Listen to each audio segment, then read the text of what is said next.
Hey guys! I haven't made a video in a really long time, so basically I'm obviously new to making videos and I'm kind of like learning what works best, what works, what doesn't. So I've been finding like TikTok and YouTube shorts, it's a lot easier to reach people. So I've been putting out more like shorter videos. So I'll link my TikTok below if you want to check it out. I still really want to do YouTube. I feel like it's the most real and it's like I could really like talk and open up, but it's harder to reach people. So I don't want to put like so much work. So my videos on YouTube, like my long videos, are probably going to be less frequent, but I definitely still want to keep making them. Okay, so what I wanted to talk about in this video is my eating disorder relapse. So I have definitely had a relapse in the past few weeks. Basically what triggered it was having a food that I felt wasn't safe. So I'm actually working on a video right now for these vegan Korean corn dogs.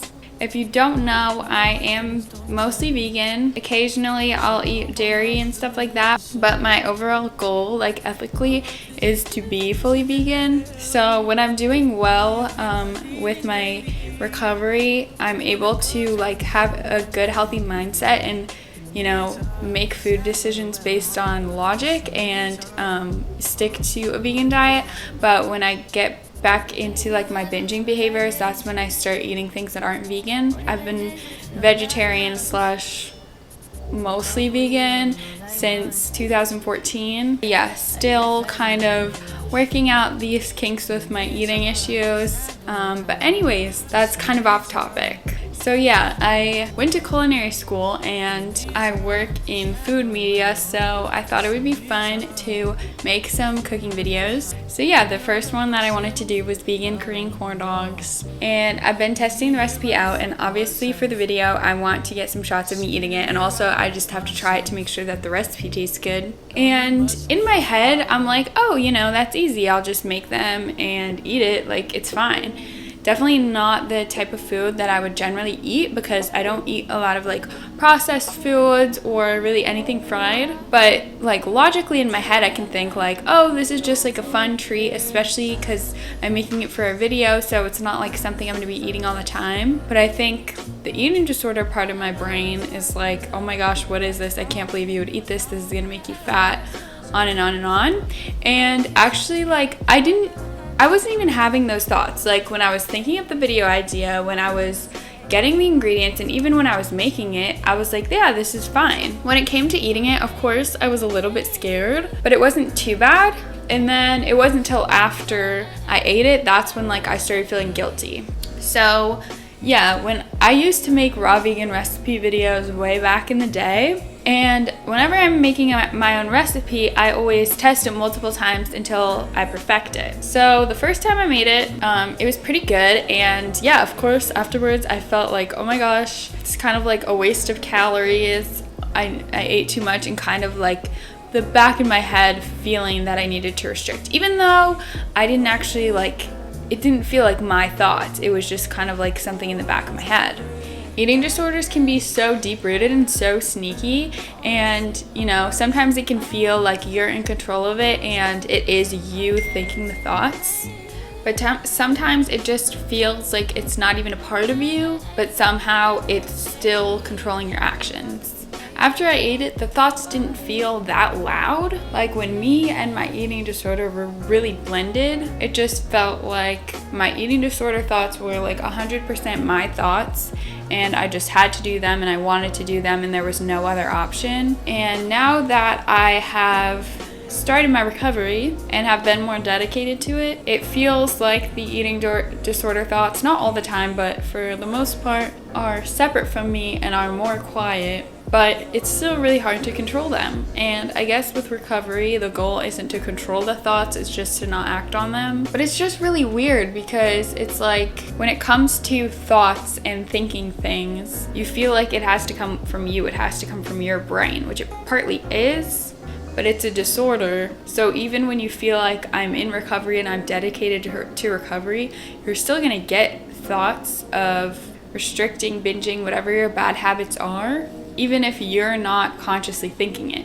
So in the back of my head, after eating the corn dog, it was just like, you've done something terrible, you've wasted your calories, you've eaten way too much, you have to restrict. But me, myself, didn't agree with those thoughts, and I wasn't planning on acting on them, but for some reason I just started binging. So that was a few weeks ago when I first made the recipe, and I think it was the day after that I started binging. It was really weird for me because I hadn't binged in like 2 months, and it was really feeling like binging just wasn't a part of me anymore, and that I wasn't going to do it again, and it was something that I had worked on, so I didn't think about binging anymore. But then all of a sudden, the next day, I found myself back in my old habits. And I talked to my therapist about it, and she was like, well, you broke a food rule. So I guess when you break a food rule, your brain kind of freaks out, and it just feels like you've messed up. And looking back on it, it wasn't only the breaking the food rule. Before that, I think I also slipped back into kind of restricting again. I wasn't consciously being like, I'm gonna try to eat less, I'm gonna try to lose weight, I'm gonna try to restrict my food choices. It would just kind of be like I was eating at regular meal times, and I was eating regular meals, but I wasn't eating until I was full.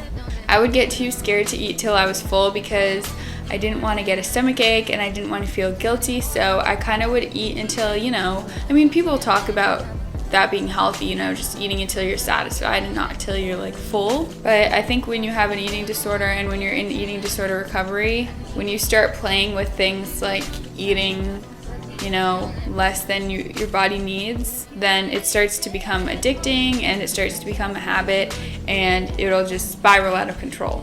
So yeah, none of this relapse was like purposeful and intentional until later on, which I will explain. So yeah, after that binge, I kind of was like, oh my goodness, like I can't believe I did that, what's happening to me, and kind of freaked out a little bit. And then I think I may have had again some weird eating habits the next day after the binge, but then after that I was able to continue my normal eating and continue with working on my recovery.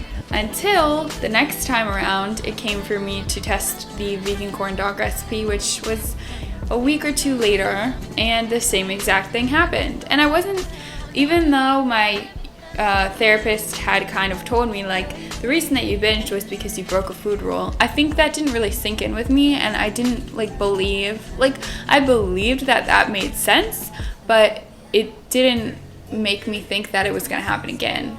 So then when it did happen again, that made me like really realize like, okay, this is why this is happening. So the next time I tested the recipe, the exact same thing happened. I tested it at lunch this time. The other time it was at dinner. And yeah, after I ate it, like I literally got the urge to binge, and I was like, no, let me not do that. But then I was like, why don't I just do it? I feel like doing it, I'm going to do it. So I started eating all the foods. Binging can feel like such a good idea, and your brain just, whenever you want to do it, your brain just tricks you into thinking that it will be worth it and it's okay and that you can fix it afterwards and it's a good idea and that you have to do it right now or else you're just going to feel terrible. When in reality, no, you're going to feel terrible after you do it.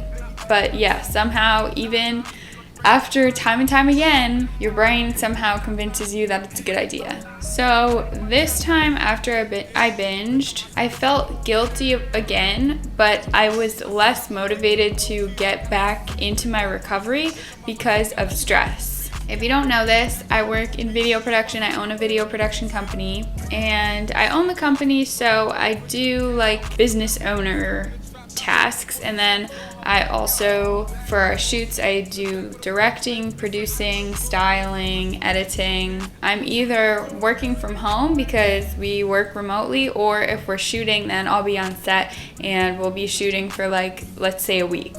So last week we had a shoot, and shooting is always really stressful. There's like a million different things that have to get done, and it's like everything gets kind of rushed because time is money. So I was feeling a lot of pressure, and the last thing that I wanted to do was work on my recovery, and it felt so much easier to start just binging and restricting again. It felt like such a good idea, and The first time after I binged, I felt guilty and I was like, oh my gosh, why did I binge?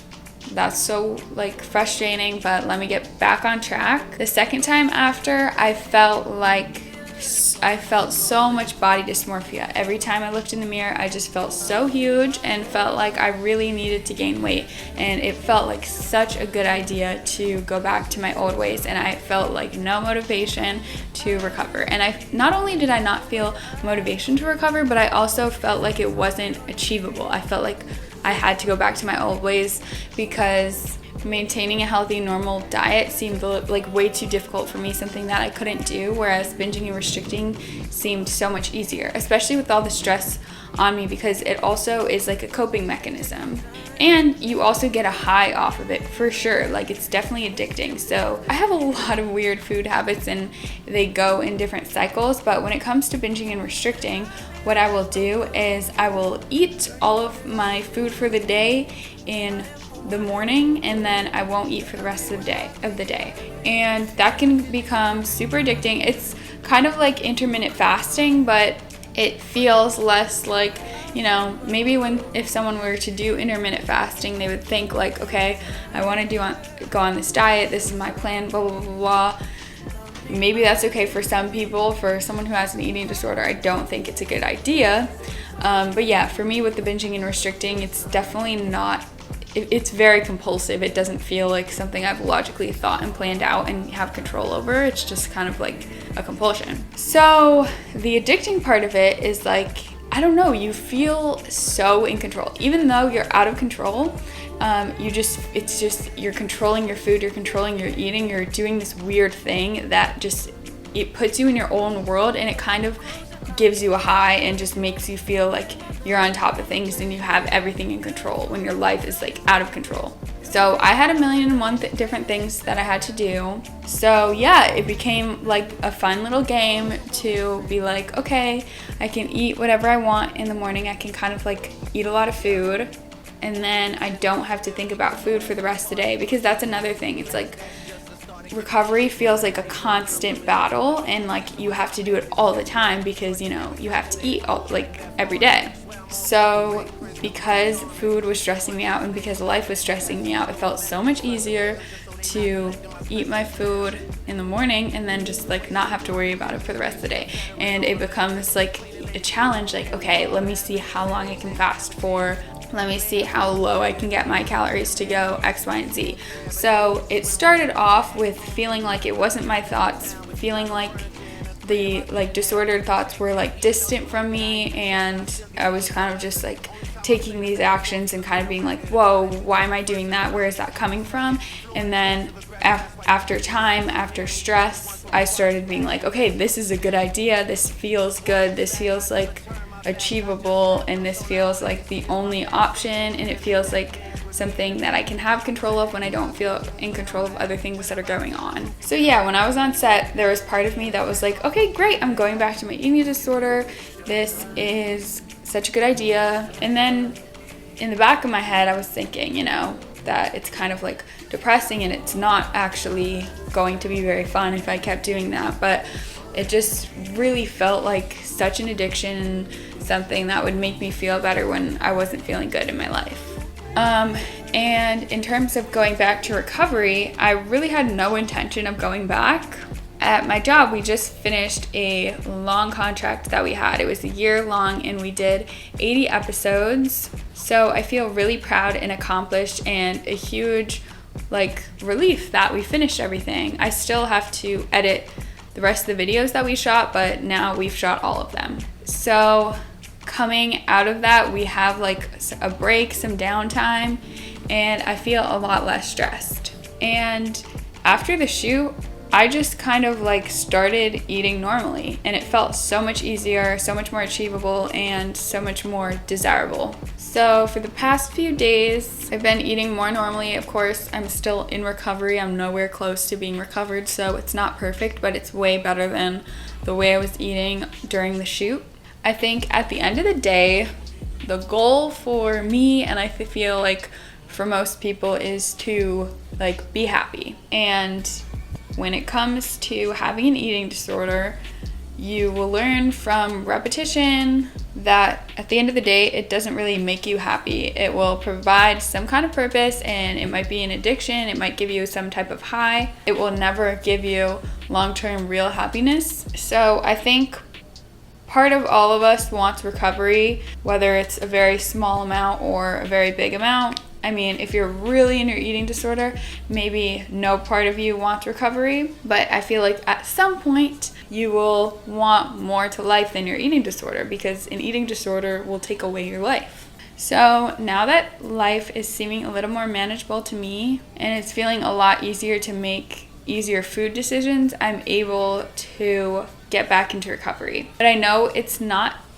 like a very stable mindset that I have right now, because I shouldn't only be doing recovery when it feels easy. So yeah, this video was not to be like advice or, you know, have this huge like epiphany at the end and have everything resolved, because that's not my reality. I'm still trying to figure things out, and I just wanted to give you guys an update, and I hope this video wasn't triggering for anyone. I want to be real on this channel because I don't know, I see a lot of other eating disorder channels, and I think that making videos has been very helpful for me, but I don't know how some people are. Well, I see a lot of eating disorder recovery channels where they will start their recovery and they just keep recovering and recovering until they're recovered.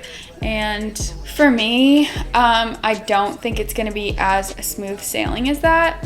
And yeah, so I want to keep this channel realistic, because this is just kind of documenting my recovery. It's not supposed to be a how-to, or of course I would love to inspire other people to recover, and that is like my ultimate goal, but I definitely don't want to portray this like, I don't want to be fake and say like, oh, this is how you recover, this is my recovery is so great, I'm recovered, when that's not the case. So I want to be real, but also I don't want to be like toxic. So I would never make a video like encouraging bad eating behavior, but I do want to be open and honest about like, if I am struggling, I don't want to say that I'm not, if that makes sense. So I hope you guys enjoyed this video. I assume that once I edit it together, it will be shorter than some of my other videos. Just wanted to kind of like give you guys an update. I definitely want to keep making YouTube videos, but like I said, I've been putting my focus on short form content. So if I seem like I'm disappearing from YouTube or anything, you can probably find me on TikTok or YouTube Shorts. Thank you. I know I don't have a big following, but thank you to everyone who has subscribed and left nice comments. It means so much to me. If you guys have any questions or have any other videos that you would like to see, please let me know in the comments, and I will see you guys in my next video. Bye! Still finding myself, let alone a soulmate, I'll just say it.